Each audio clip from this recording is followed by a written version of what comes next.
Good morning, শুভ ষষ্ঠী। হ্যাঁ, আজই শুভ ষষ্ঠী। এখন বাজে 8:35। এখন নিচে আমাদের পুজোর প্যান্ডেল। হ্যাঁ, এখানে দুর্গাপুজো হচ্ছে, যেটা প্রত্যেক বছর হয় এই জায়গাটাতে। আর আমার এত সুন্দর জায়গায় বাড়ির ফ্ল্যাটটা, যেখান থেকে দুর্গা ঠাকুরের যে প্যান্ডেলটা দেখা যায়, সবাই বসে আছে দেখা যায়। আরেকটা প্যান্ডেল হয়েছে একদম এন্ট্রেন্সে, সেটাও দেখা যায় না, সেটা এখান থেকে অনেকটাই দূর। তো আজকেও কাজ আছে, বেরোবো একটু পরে। তবে তার আগে একটা ভালো জিনিস হয়েছে যে বাচ্চাদের ড্রয়িং কম্পিটিশন আছে, তো আমার ছেলেও যাবে। ওটা শুরু হবে 9:30 থেকে। তো যাই, বাবুকে ডাকি, রেডি করি, ওকে পাঠিয়ে আমি রেডি হয়ে বেরোবো।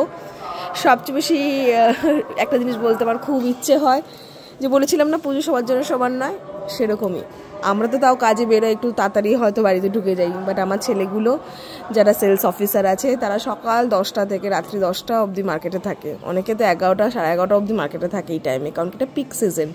সত্যি তারা যদি এইভাবে পরিশ্রম না করতো, তাহলে আমরা এখন অবধি এইভাবে কাজটাকে চালিয়ে যেতে পারতাম না। তারা তাদের পুজোটাকে প্রাধান্য না দিয়ে কাজটাকে ভালোভাবে প্রাধান্য দিয়েছে, যে তাদের জন্য সত্যি সত্যি কৃতজ্ঞতা জানাই। প্রত্যেকটা ছেলে মেয়েদের ভালোবাসা জানাই আমার প্রত্যেকটা সেলস অফিসারকে। সত্যি তোরা না থাকলে হয়তো জীবনটা এতটা সুন্দর হতো না আমার। তো তোদের জন্য সত্যি খুব ভালোবাসা। ভালোভাবে কাটুক তোদের পুজো, আশা করি তোরা খুব মজা করবি।